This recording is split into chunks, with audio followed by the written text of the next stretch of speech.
All right, we'll call the Sustainability and Resiliency Committee meeting to order. I'm John Strand, your chair, and we'll just run around the table and introduce ourselves, going to the left. Good morning, Mayor. Good morning, Mayor. Sorry. Brenda Derrig, Assistant City Administrator. Mike Williams, Public Representative. Dave Beats, Deputy Director of Operations for the Fargo Park District. Bruce Grubb, I don't have a long title like Dave, but I'm a part-time city administrator. Greta Graymig, and I'm a public representative. Abinia Cavassari, Youth Representative. I'm Ben Dow, I'm the Operations Director with Public Works. Sean Radnick, Inspections Administrator. Hi, Julie Bommelman, Fargo Transit Director. Casey Steele, Public Representative. Megan Elshaug with the Planning Department. I'm here for Nicole Crutchfield today. Zoe Apsey, Public Representative. Great. Thanks, everybody, for showing up on a gorgeous day. Our first agenda item is to approve the agenda. Does anybody have any corrections or additions? If not, I'd entertain a motion to approve today's agenda. I'll make the motion. Moved by Ben. Is there a second? I'll second. Second by Brenda. All those in favor say aye. Aye. Opposed, nay? Okay, they can be posted officially. Then our next item is to approve the minutes of the April 19th meeting. Could I have a motion to approve those minutes, please? So moved. Moved by Bruce. Is there a second? I'll second. Second by Zoe. All those in favor say aye. Aye. Opposed, nay? Okay. Bruce, I'll turn it over to you with our first item on the agenda, which is an update on the SRC and the Arts Commissions. Yeah, thank you, Mr. Chair. And this topic can't go on forever, although some of us kind of wish it could. But Brenda and I were talking about this month's agenda, and she thought that it might be a good idea to get some actual pictures of the wrapped bus with the artwork. And even if there were some video clips of the installation process, also kind of neat. And so I agreed with her, and I reached out to Megan and Catlin in planning, and reached out to Julie and Cole in transit, and actually ended up getting both. So thank you for that. The pictures I did include in the packet, and at the end I've got a picture of our artist and the wonderful thank you card she sent to committee members here. So, and then Brian Celine from Communications took 2 video clips. I got one from Julie and one from Megan, and he put those together, and I asked if he would be kind enough to come to the podium and play those for us, because I think you'll love them, if you haven't seen them. That's great.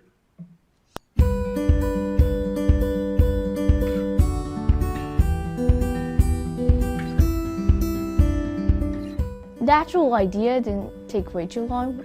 I was just kind of thinking about it with my mom, and eventually I just settled on it. So we had like 5 questions of like the criteria. So like, is it clear? Like, is it a good piece of artwork? Is it spreading that message? Just making sure that it's like, if there's a slogan, that it like fits. So we kind of used all of those and like saw which one was going to fit best on the bus. So then we picked our top 3, and obviously the winner will be on the bus, but the rest will be showcased here at City Hall.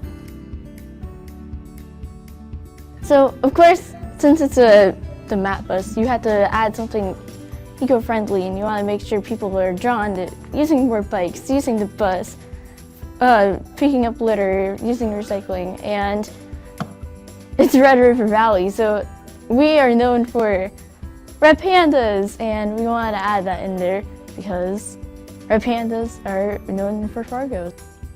One side of the bus is going to be like the city side, and the other side is the nature side. So like there's like a little panda buying a bus ticket, and so I think it's just cool to show like our community, but through something else, and showing both sides, and that like sustainability part, it hit all the targets. So I think especially on the topic of sustainability, like the youth are the future, and like all the problems with global warming and stuff like that, that's where it's going to affect us, the youth. And so having them involved at this young age so that they know that their voices are being heard and they can make a change is really important. Thank you so much.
Well, thank you, Megan and Julie. Great clips, and thanks, Brian, for putting that together. I did want to mention that a lot of individuals pitched in and contributed on this, but it was Sabinia's idea originally, so I put her name behind this item on the agenda, and she informed the chair that she's leaving for college, and so we're going to have to get a new youth initiative appointee, but I think it would be appropriate to thank her for her service. So Abinya, are you going to tell us your plans? I'll be attending Princeton in the fall for chemical and biological engineering. Yeah, And where? Princeton. Princeton. Yes. And tell me, I should know this, but any scholarships or anything? Okay, so the scholarships are kind of hard for me, but I did get like a few from the school. And then this isn't like a scholarship, but I was chosen to be like a presidential scholar semifinalist, which is like kind of a big deal, but I think that's all. Yeah. Well, congratulations. It's been a Thank you. joy And- to work with you, and Yeah. you're the first student member of this committee, and look what you did in your first year. Thanks. It's all like to you guys too. Thank you so much for like supporting this project. It wouldn't have happened with just me at all. So, yeah. Thank you, very sincerely. All right, anything else? And Julie, your team did a great job on the bus wrap. Excuse me. No, it was a fun project, and it was so fun to see Kaylee win. Everybody contributed immensely and just had a lot of fun with it. But you see that bus out there all the time. I told them I don't ever want to see it in the garage unless it needs to be washed, so. So we have transit involved, we have the Sustainability Resiliency Committee involved, we have the Youth Commission involved, and we have Arts and Culture Commission involved. So this really crossed a lot of lines and aisles as teamwork goes and collaboration goes. And I just look forward to a whole fleet of these buses down the road with student art educating and informing the public. So thank you, sincerely. Thanks, everybody. Okay, Bruce, we'll go to the next item on the agenda, please. Yes, thank you, Mr. Chair. About a month ago, Fargo, West Fargo, Moorhead, and Dilworth conducted their annual cleanup week events. Over the past several years, Ben knows about this, Fargo had to extend its cleanup week, still called cleanup week, but over a 2-week period rather than one because of the growth of the city and those types of things. And so the concern is, though, that we like to discourage things from being thrown out that could be reused, recycled, repurposed. And so I asked, reached out to the Department of Solid Waste, asked if they'd be willing to come and give us kind of a summary report of Cleanup Week, trying to emphasize a little bit on their efforts to try to divert things away from the waste stream bound for the landfill. And they did use social media and those type outlets to try and do that. Today, we have Scott Olson and Jen Pickett from the Department of Solid Waste that put together this presentation for us today, and I think you'll like what you see. I did ask them to focus on their efforts to divert things out of the waste stream that could be recycled, reused, or repurposed. So, Scott and Jen, with that, the floor is yours. Thank you, Bruce. Good afternoon, everybody. As Bruce said, I'm Scott Olson, the Director for the Solid Waste Department. I have Jen with me today, who's a fantastic recycling supervisor, managing the recycling division and the household hazardous waste division. So I think what I'd like to do is jump right in and get talking about what we are going to focus on today. So we'll start with a recap of the 2024 event. We'll go over just some general rules and items that are and are not acceptable for Cleanup Week. Some challenges that we see each year when we have these events for longstanding challenges. We'll go over some challenges as they pertain to recyclables, some of the diversion methods that we do on the street, and thought this would be a good opportunity to talk about the residential transfer station and how that kind of affects the Cleanup Week event the last few years since that opened. So for 2024, Cleanup Weeks were the week of May 6th and May 13th. This is a big effort of teamwork between the Solid Waste Department, Public Works Department, and private contractors in town to help us collect and haul material. A lot of equipment is needed and a manpower this year that approached about 150 people. We had just over 1,500 tons of material that was collected, as 760 plus loads from the curbsides and 220 plus delivered to the residential transfer station by residents. Part of that included 33 tons of tires, which took about 2 semi-loads to collect, and that goes to be recycled. And 140 tons of metal and appliances collected from the curbside. That too goes to be salvaged and recycled. So here's just a little breakdown of the last 5 years or so on what Cleanup Week has looked like. 2019, that was a pretty typical year, going back in historical records. Right around 2,000 tons of material was typically collected. 2020, that saw a big drop. That could be due to the onset of the pandemic, I'm not sure, but that was kind of an outlier there. 2021, that is the year we opened our residential transfer station to the public. They can go out there for free anytime throughout the year and drop off material. So we saw another reduction. I think that likely shows how impactful that is. And then we've seen a slight uptick the last few years, getting to this year's 1,500 tons. So, the uptick could be due to more residents moving into town, people just finding Cleanup Week to be incredibly beneficial for them. But I think the overall story here is that over that last 6-year period, we are down about 25% from Cleanup Week tonnages. So some of the general rules and items that we have, and this material is posted on our website for residents to see. Your day is the same as your recycling day for that week. We do like to have items out on the boulevard prior to 7 a.m. Limit of 2 appliances per household and 4 tires. Electronics, stains, paints, and other materials of that nature are not accepted, but they are accepted at our household hazardous waste facility year-round at no charge. So we do not want any building materials such as construction lumber or concretes on the curb. And also brush is collected by the Forestry and Public Works Department. Some general reminders we like to get out there is to have people separate their items on the curb. This allows us to have the multiple crews that come by to focus on tires, metals, garbage. It's easier for them to do that and not have to sort at the curb, which could be some hazardous work environments there. We'd like to have smaller household items in disposable containers so we don't accidentally throw someone's garbage can away, which does happen quite often.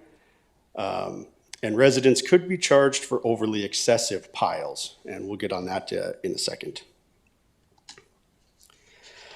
So some of the challenges that we see every year, and Ben could attest to this, and anyone who's been part of Cleanup Week, is the excessive piles. That's kind of a broad term to say what's excessive, but we can touch base on that here in a second. When we have large piles, we do have multiple crews having to come back to one resident and causing some havoc there logistically. For instance, this year we had one house that required 7 truckloads to be hauled away, which was probably a bit much. Non-sorted debris piles, if they're not sorted nicely, then it takes additional time for our crews to come and collect them or sort through them to try and pull some of those materials that we can divert out. And when materials is placed on the curb too early. So that could cause disruption if piles are sorted nice, and those materials could be weather impacted and cause other issues to arise. So when we talk about what is too early, we understand some people need to have it out. They can't put it out the day of their collection. Couple days worth is probably fine. 2 weeks is probably too much. So it's, again, a bit broad, but those are kind of the expectations there. And then I just wanted to go through a couple, what does it mean for some of these challenges? So with the excessive piles, you can see here, if it seems excessive, it probably is. If it requires us to do a lot of stops back to collect material, then we go through those costs and we try and see, should these residents have some skin in the game for what that took us to collect just one single household. So you see a couple large piles there. Here is a good example of what is good and what's not good in terms of what's on the curb. You can see on the left, that's a good one, separated by items, nice and orderly. It's easy for us to come by and pick up different items for crews and not have to rummage through people's materials. On the right, you'll see that that is a bit of a challenge for crews on the curb. So just a couple of pictures to reference there. And now I will pass it on to Jen to talk about recyclables. Good afternoon.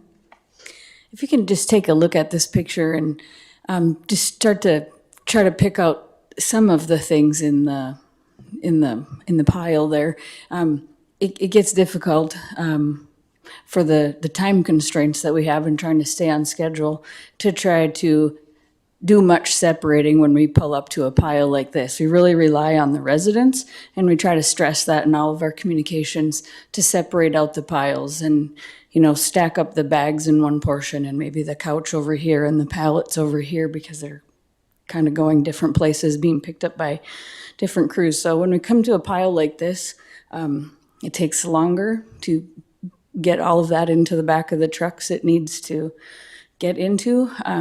And who knows what's underneath that pile, especially if they put it out a little earlier than we would like. It's difficult to ask our staff to try to separate things out of those piles unless it's a real obvious, like a tire or a refrigerator or something with coolant in it. We don't want those things going into the landfill. A lot of things become contaminated when we see piles like this. And the logistics to work through a pile like this becomes difficult when it's taking up the entire boulevard and it's taller than I am. So those are the ones we have to work with those residents on. Like I mentioned, we do separate the tires. And like Scott said, we had roughly 2 semi-loads of those, which is pretty typical, I think, for each year. And then by metal, we're really gathering appliances like refrigerators and freezers.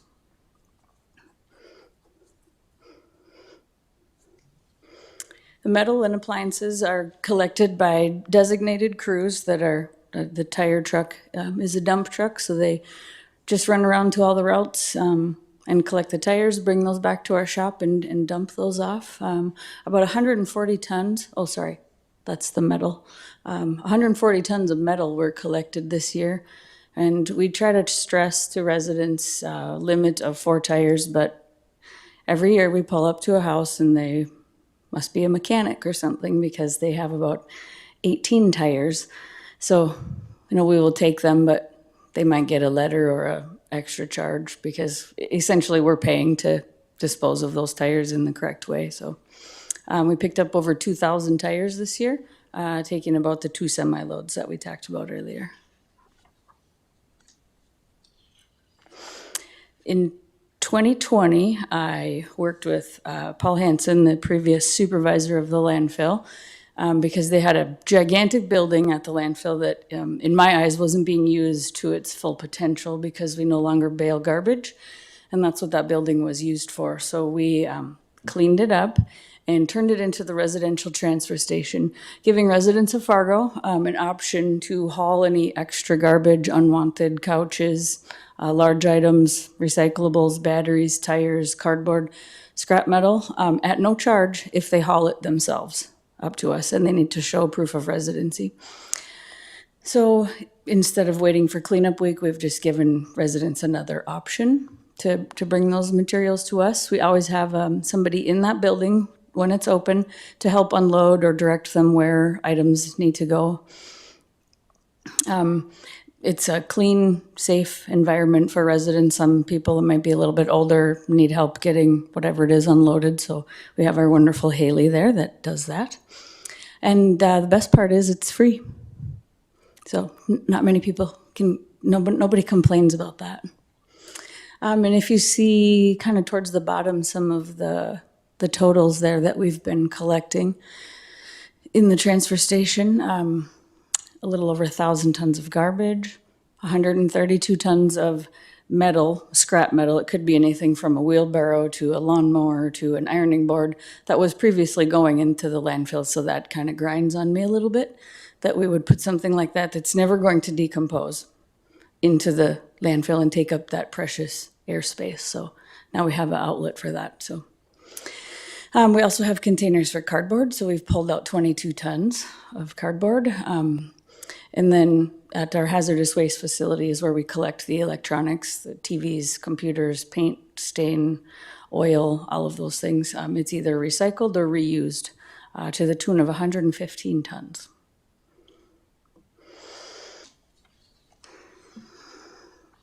We have just it's an old video, as you'll see, of the transfer station and kind of the idea behind it.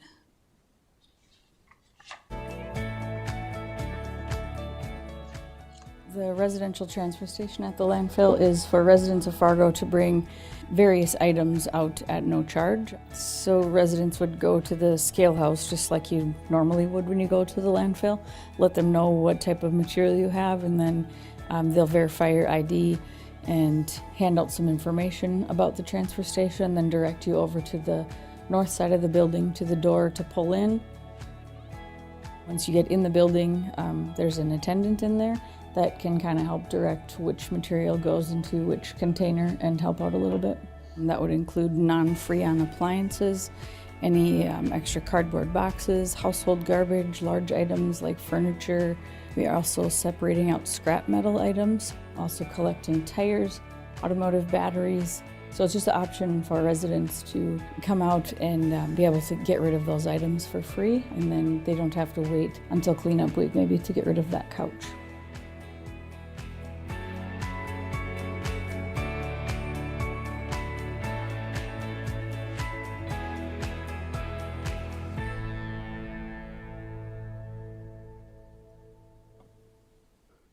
We are happy to answer any questions if there is any. Go ahead, Mayor. There was discussion of West Fargo versus Fargo and recycling. You seem to make some money off of it. What is the difference of the two systems? Well, in our recycling, we have our curbside program for residents and we have our drop sites. So the drop site program where residents separate the items, the cardboard, the cans, glass, plastics, magazines, newspapers, that's where we get a little kickback, is from those source separated items. So we collect that cardboard, take it to Minn Kota at the end of the month, whatever the market bears, minus the fees and the market, what's it called?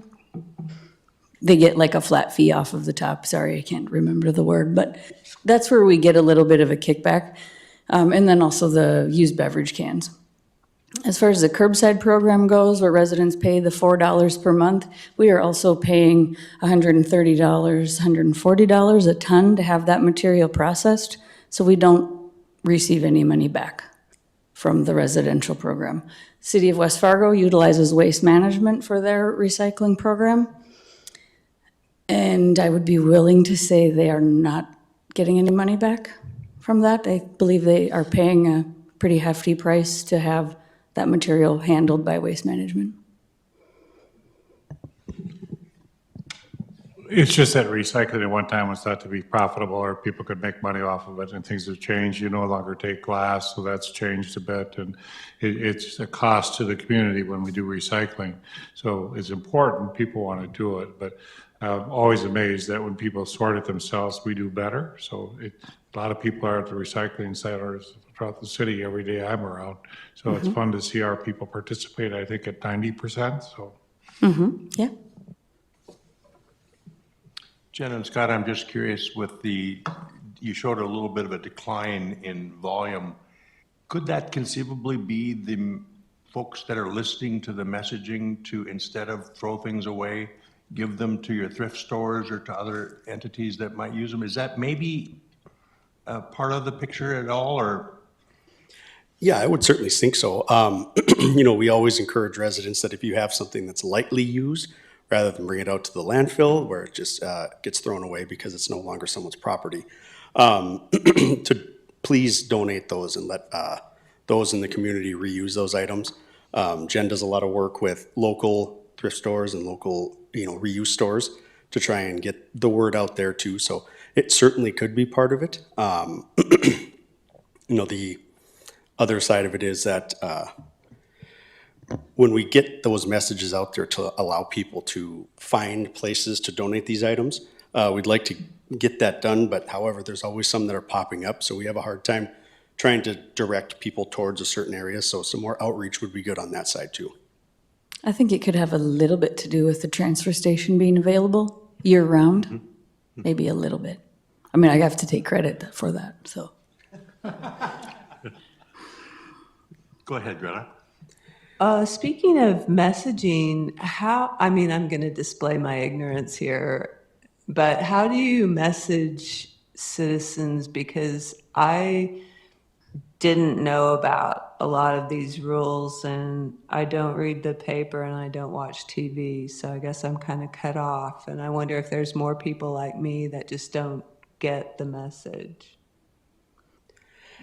Yeah, I would suspect that there are. Our typical outreach includes flyers and pamphlets that Jen has put together. All the rules and information's on our website, so we try and direct people to there too as well. We work with the communications team to get press releases out and try and, again, direct people towards that website to find that. If there's additional outreach that we could do or other ideas, we're always happy to listen. We've been doing a couple decent marketing campaigns the last 2 years. Geared towards recycling. So, we could certainly look at something like that too for cleanup week. It's good feedback, Greta. Anybody else? Casey? Do you ever have crews refuse to pick up stuff during curbside or the cleanup week? Or do you always take it? Because it'll stay there if you don't. Generally, I'd say we always do, but there are items that we could deem kind of hazardous that we would not want to deal with on the curbside. And then we would just essentially get in touch with the homeowner and let them know what's happening. Yeah, I will say that generally we will leave something behind, and then we end up picking it up at a later date, but we call notice that we'd use it as at that moment to educate that we didn't really want this product. A lot of times we'll see like a freezer that has quit working and the meat is all left in it, and they take it out to the curb full of the product still all spoiled and everything. And so those are the things that we try and spend that time to educate and help them understand why this is a difficult position, but we do generally end up taking it.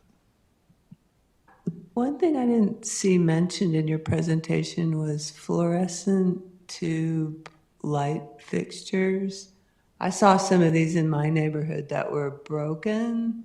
And I was wondering, is that something you pick up or is that hazardous waste? We would encourage residents to bring that type of material to the hazardous waste facility.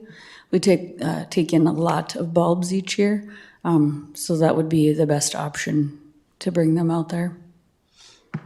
And Jen, that's available year-round, correct? What's that? The hazardous waste facility is available or open year-round, isn't it? Correct. Yeah. 9 to 5, Wednesdays until 6, on the second Saturday from 8 to 12.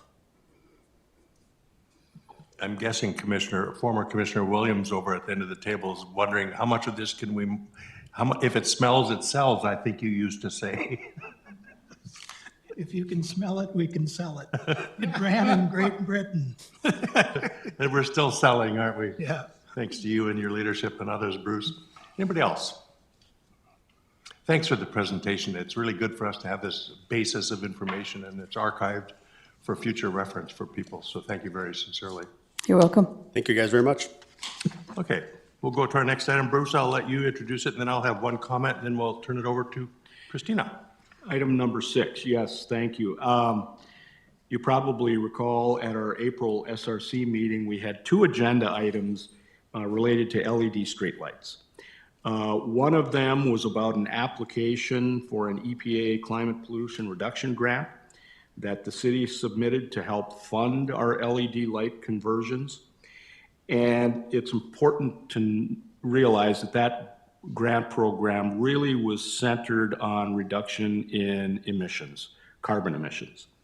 Hannah Delker with WSB, who helped us put together the application, that was quite a process, but she gave the committee a high-level summary of what went into the application process.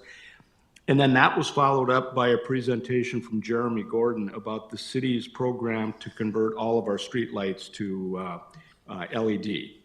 And so not too awful long ago, 2-3 weeks ago, Chairman Strand and I received an inquiry from Christina Klinkhammer about the possibility of her doing an LED follow-up presentation to this committee related to some research that has been done about potential health effects related to the use of LEDs. And so, Christina, I hope I didn't botch up the introduction for you, but thank you for being here. Great. Christina, you can go to the podium. And this is this is an example of us hearing from our citizens, learning from each other. Christina reached out to us, and continuing on Bruce Grubb's comments, yes, we received this really substantial grant. We will be receiving it. But the gist of it is the city, as I understand it, was in the process of, through time, converting streetlights to LED regardless. So this grant didn't preempt that, it just accelerated that.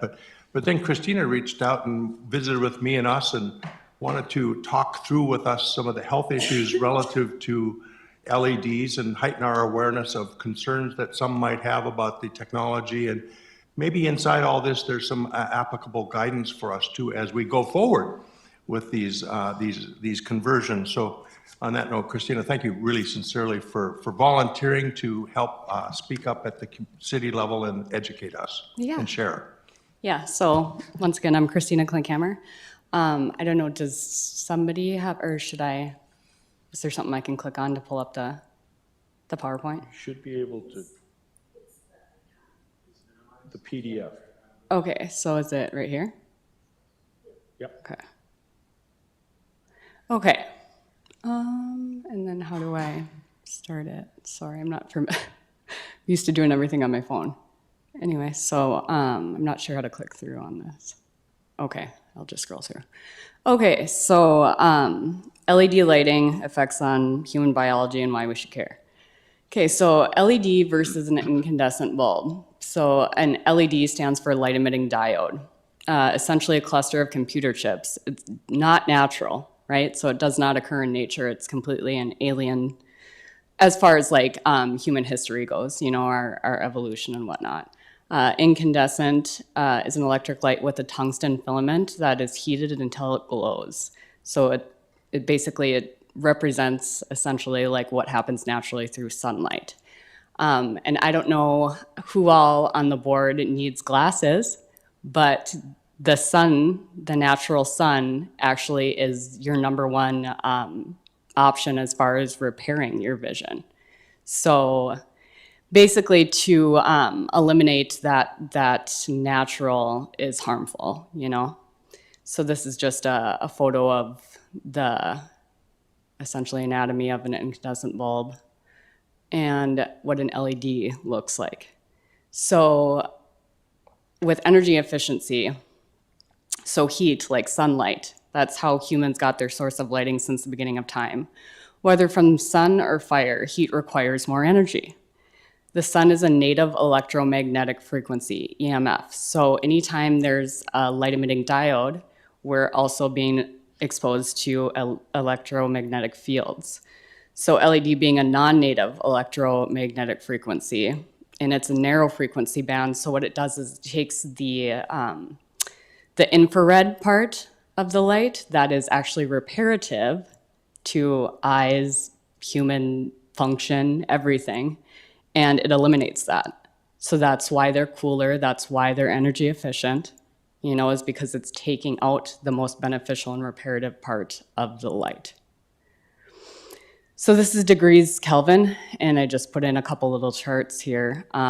So when speaking of degrees Kelvin, there's the 2700 is just the standard for an incandescent bulb. That's the closest thing to the sunlight. So like I said, when you get into these bluer color temperatures, you're eliminating anything over the green spectrum is harmful as far as melatonin. So, oops. Okay, so I'm not going to go through all of this, but this is as far as so This is our light spectrum: gamma rays, X-rays, microwaves, radio waves, visible light spectrum, right? So anything over the green, once again, is going to be in the higher harmful part of the spectrum. Color rendering index, and then this just shows a chart where this is a halogen light versus daylight, incandescent, fluorescent. These spikes are harmful to like your retinas. So anything that, with the LEDs, anything that is gonna be spiking like that is gonna be super harmful. This is a natural, you know, like all the spectrum of the rainbow is daylight as far as wavelength, incandescent, and these are the LEDs. When you get into the spikes, that's when the human biology, essentially our nature, is like, what's going on, and freaks out, creates reactive oxygen species. And the only thing that can penetrate the lower levels, basically get below your retina, is anything over the green temperature. So that blue spectrum is able to penetrate the retina, put holes in your retina, and your body's not able to repair it because that part of the red spectrum is what would be repairing it. So then this just goes into flicker. So with incandescent, like I said, it warms. So it's got that tungsten filament and it warms. So it's like a glow, right? Same as fire. There is a flicker with fire, there is a flicker with incandescent, but the flicker with an LED is an on-off, on-off, on-off. So you can only imagine what that's doing also to your eyes. I won't go too much into this, but it just explains how your eyes can't distinguish what's going on with flicker.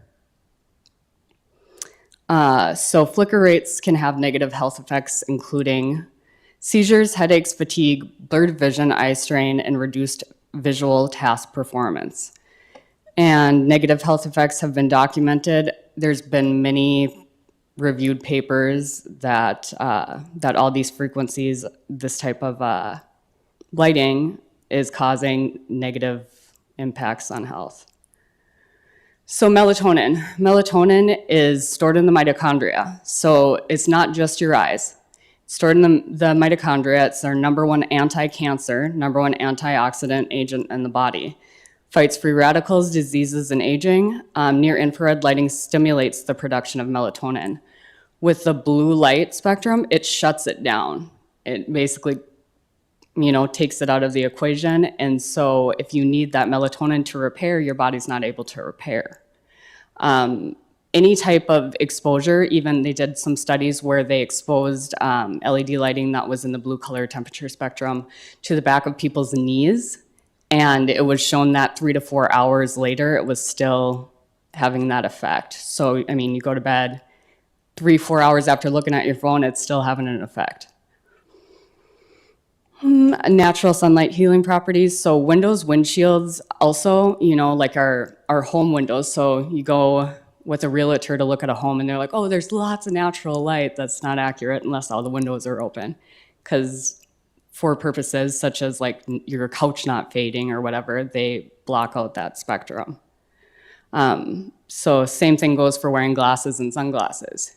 You're blocking out the spectrum that's gonna repair the infrared spectrum. Okay, so hot body measurement.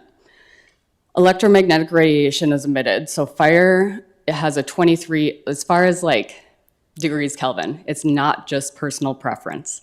This is everything. The color temperature is everything. So fire is 2300 K, incandescent is 2700. The higher the number, the more radiation exposure. Blue light can appear white in LEDs, but it's non-native alien source of biological stress created by modern technology with a narrow range of light, and it's disruptive to our circadian biology. So short wavelengths have the highest impact. That's things like LED. They create reactive oxygen species, induce metabolic stress, damage cellular function, and like I said, they're able to get behind the retina and cause macular degeneration and cataracts. Long wavelength repairs and helps generate cells like incandescent, and that's what's able to turn food energy into usable energy. We're just like plants. So these are just a couple photos that I took of different lights while driving in Fargo. So to say that this is white is incorrect.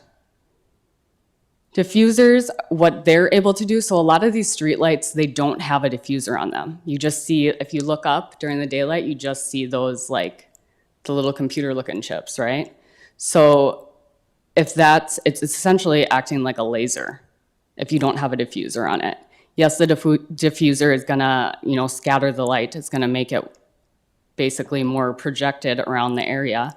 But then my suggestion perhaps would be, why would we not just do diffusers and have them less compacted, basically less streetlights? We could save money by doing less streetlights and diffusers, but there's my contact information if anyone has any questions. And thank you guys for your time. But once again, I really do think that the energy savings, which is what, 50% approximately from what I read in papers, I don't think is worth our not only our eyes, but our health across the board. So that's it. Christina, stay up there for questions if anybody has any feedback or if you don't mind. Yeah. Okay, who has some follow-up? I guess I'll ask this, what is the answer? If the trends are the technologies going toward LED, how do you mitigate the concerns you have while still? I mean, ideally, we would stay with the incandescent and high-pressure sodium. I mean, if we were really concerned about it. But like I said, my suggestion would be we take out anything for sure above 2,700. Because 3,000 is a white light. Anything above 3,000 is getting into the blue spectrum. That's the harmful spectrum. So, if we're going to stick with the LED bulbs, then at least do 2,700. At least look at potential diffusers. Different options like that, like not having so many lights if we're looking at cost savings. Yeah. Brenda or Ben or Bruce, do you all know, what do we do now? Do we have diffusers, or I don't know what we do at the moment? Not for streetlights. I think because the purpose is to keep it directionally angled downward, but especially in residential areas, I think we could do better.